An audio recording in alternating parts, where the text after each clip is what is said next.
Team India ప్రస్తుతం T20 ప్రపంచ కప్లో బిజీగా ఉంది. అయితే భారత స్టార్ ఆల్రౌండర్ శార్దూల్ ఠాకూర్ మాత్రం ఆసుపత్రి బెడ్పై ఉన్నాడు.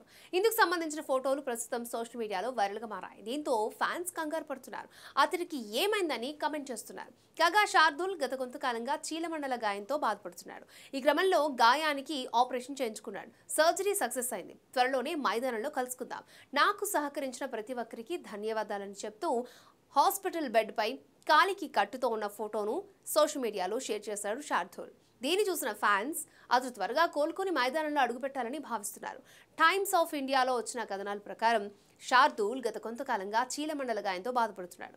ఐపీఎల్లో చెన్నై సూపర్ కింగ్స్ కు ప్రాతినిధ్యం వహిస్తున్న అతడు ఈ నొప్పితోనే 17వ సీజన్లో బరిలోకి దిగాడు.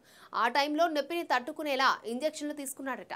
అయితే దానివల్ల పెద్దగా ప్రయోజనం లేకపోవడంతో ఆపరేషన్ చేయించుకున్నాడు. మహమ్మద్ షమీకి ఆపరేషన్ చేసిన డాక్టర్ వద్దే ఠాకూర్ సైతం ఆపరేషన్ చేయించుకున్నాడని తెలుస్తోంది. కాగా ఐపీఎల్ 17 సీజన్లో శార్దూల్ పెద్దగా రాణించలేదు.